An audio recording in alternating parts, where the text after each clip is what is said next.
The sound wasn't a crash. It was a hiss.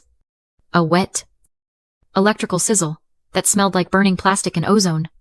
I stood in the middle of the living room, watching $3,500 evaporate in a cloud of blue smoke.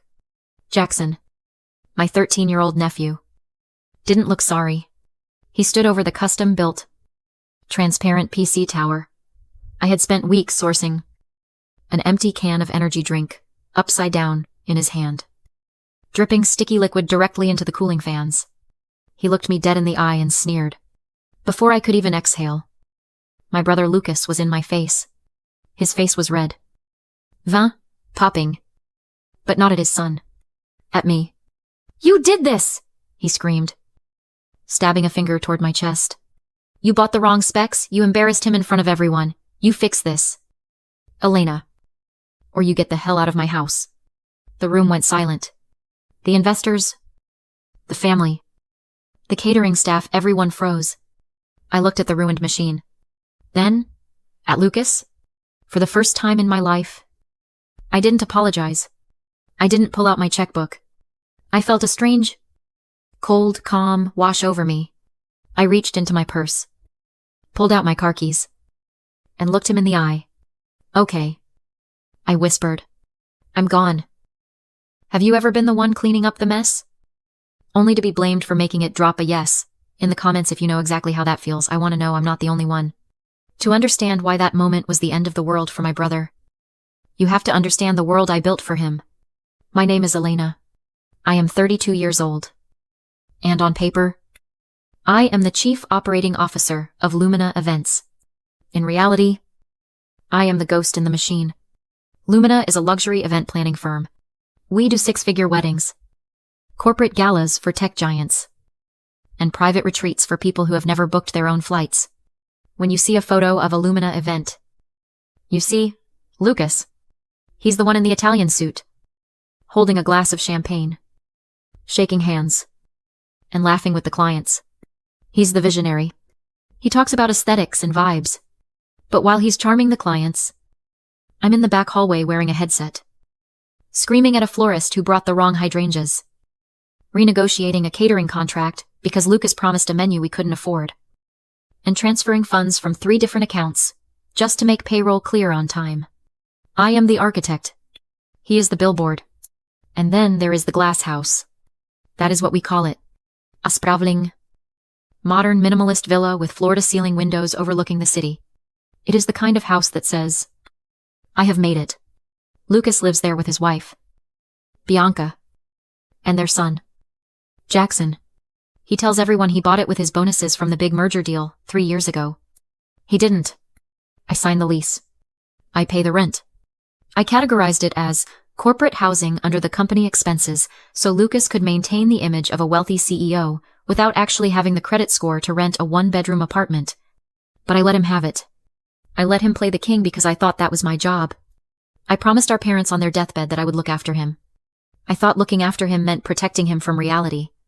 Bianca, my sister-in-law, certainly enjoyed the reality I provided. She is a woman who treats life like a photo shoot. She never works. Yet, she is always busy. The moment I walked into the glass house that day, before the incident, she looked me up and down with that pitying smile she reserves for the help.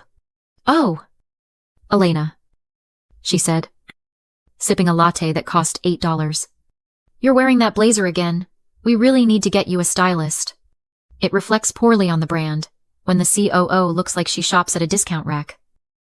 I wanted to tell her that the blazer cost more than her entire work ethic, but I didn't. I just nodded. I took the criticism. I took the extra workload. I took the late-night panic calls. I was the reliable one. The safe one. The one who didn't need a thank you. I didn't realize that when you make yourself a doormat, you can't be surprised when people wipe their dirty feet on you. And my brother's family, they were wearing muddy boots. It wasn't just the money. If it had only been the cash, maybe I could have written it off as the cost of doing business with family. No. The real tax was my sanity. It was the time. It was the relentless, grinding exhaustion of being the only adult in a room full of overgrown children. Take last Tuesday, for example. It was 11:45 at night. I had just laid down after a 14-hour shift, managing a crisis for a tech launch in downtown Seattle. My eyes were burning. My body heavy with that specific kind of fatigue that settles in your bones. Then, my phone rang. It was Lucas. "Elena. You need to log in right now." He panicked.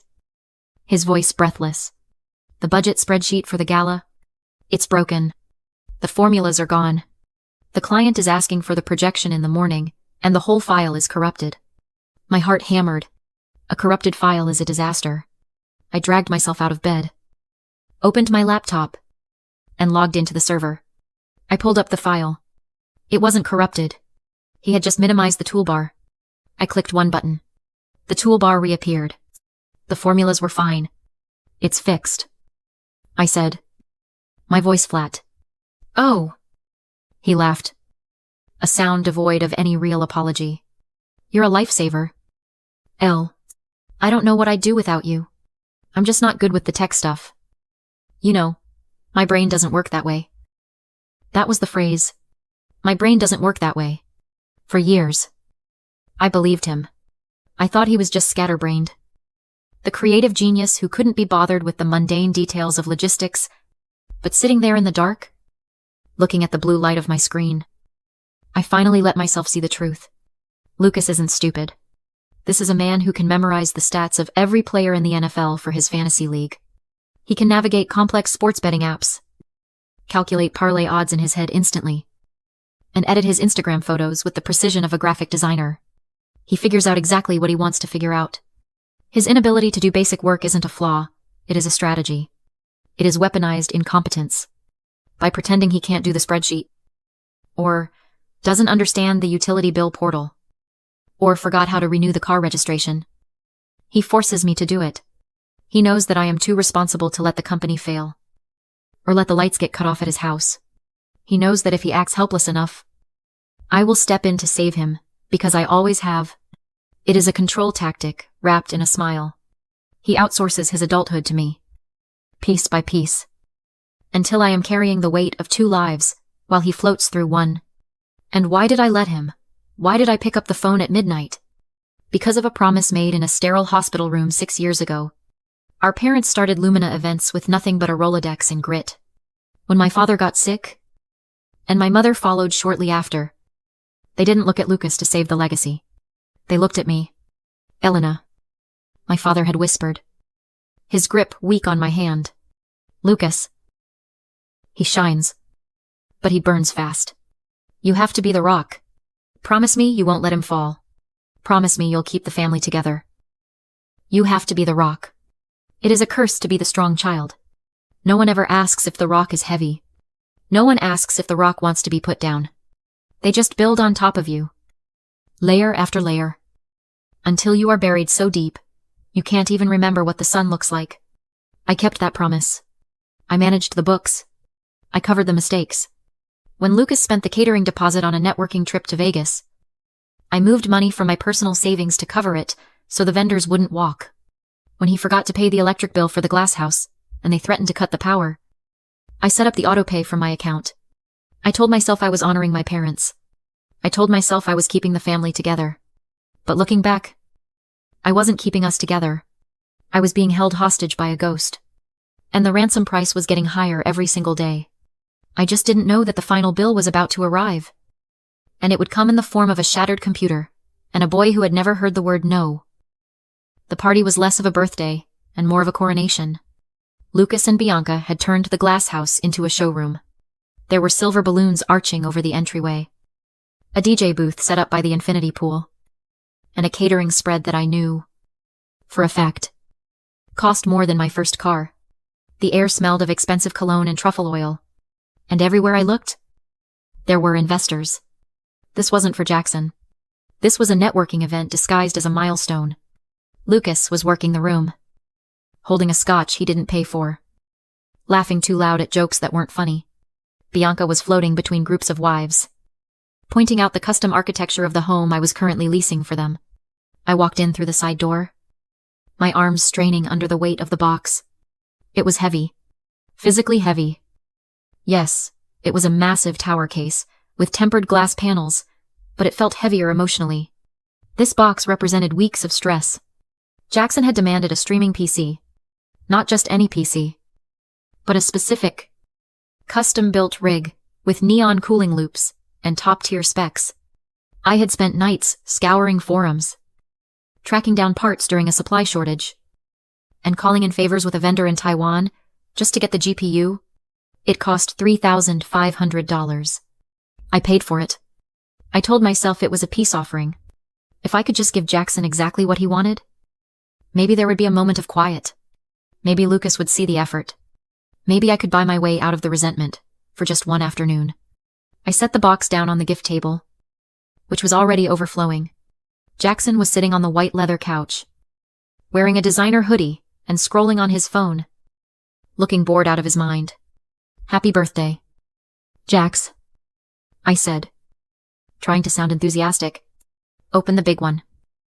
He looked up, saw the size of the box, and for a split second, he looked interested. He ripped the paper off. The room quieted down. People love a spectacle, and a box that big is a spectacle.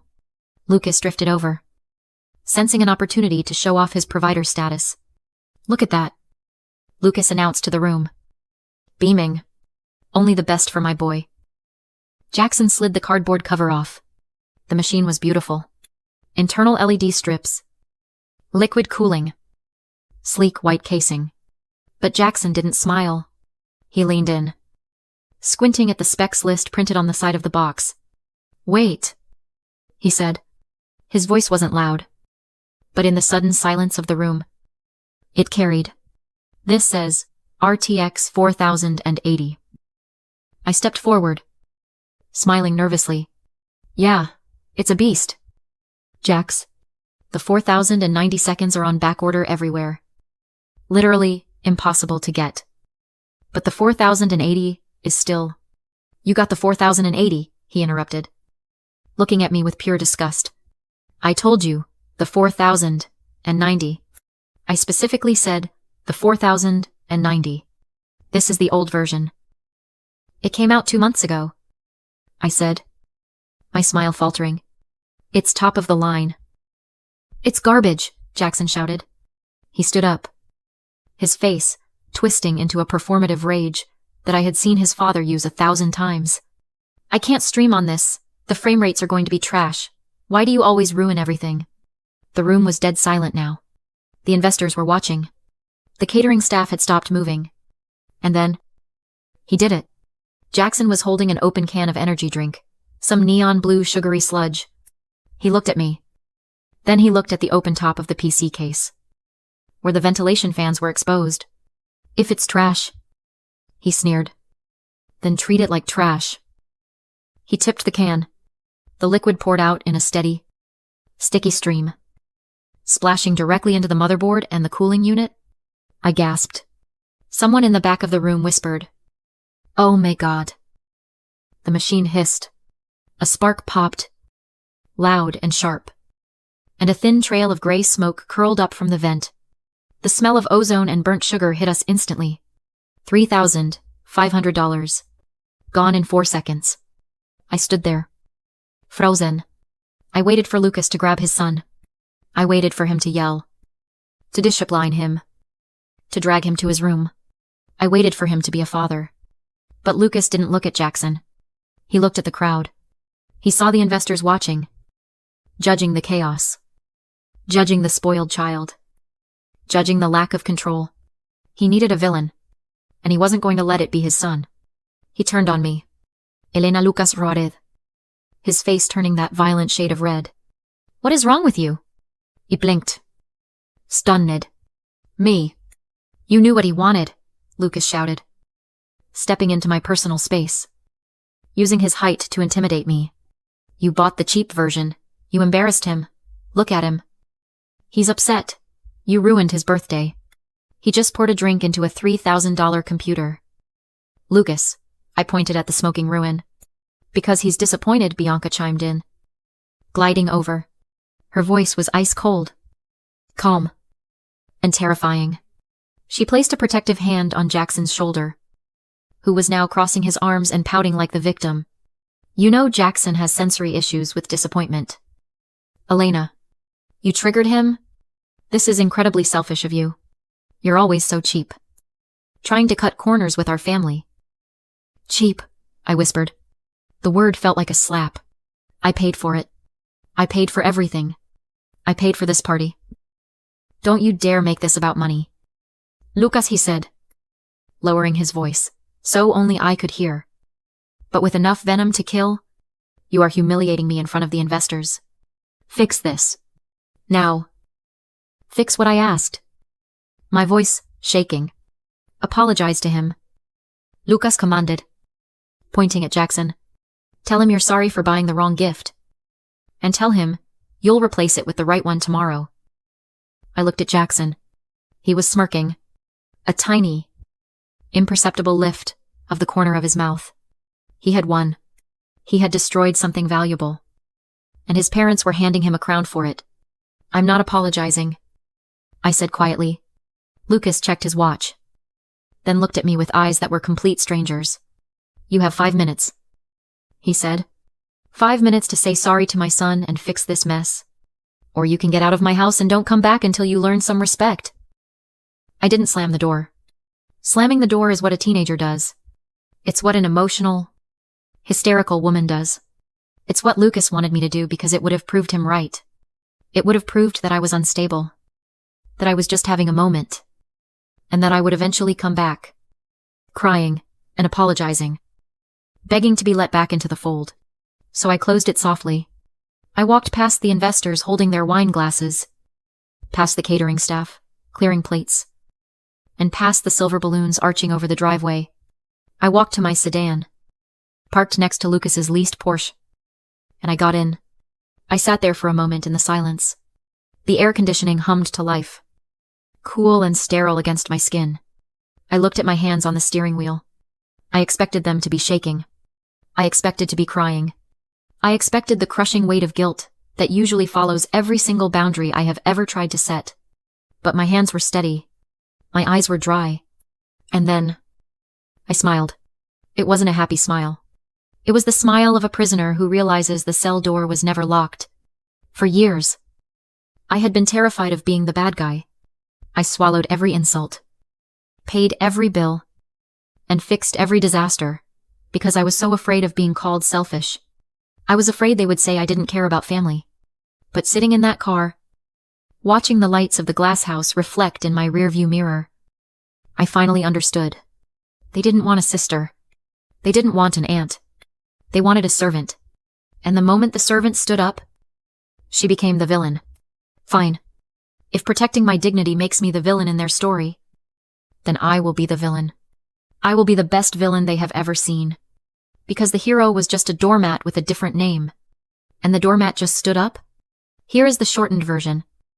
Condensing the narrative while preserving the emotional arc and plot points, structured to maintain the punchy viral rhythm. I didn't go to a bar to vent. I went home to execute. Logging into the company portal, I triggered the morality clause. Transferred Lucas's $52,000 slush fund into a secured escrow. And terminated his lease on the company-owned glass house for gross misconduct. The guillotine dropped the next day. During a high-stakes investor lunch, Lucas was publicly humiliated when both his corporate and personal cards were declined. He stormed the office with Bianca, demanding answers. But I was waiting with our general counsel. I revealed the eviction and the embezzlement evidence. When Lucas screamed that he owned half the company, I played my ACE loan agreement he'd signed 3 years ago. A default clause transferred 1% of his voting shares to me. Now, owning 51%. I fired him as co-CEO immediately. I gave him a choice: face a ruinous lawsuit or accept a role as a commission-only junior sales associate. He took the cubicle,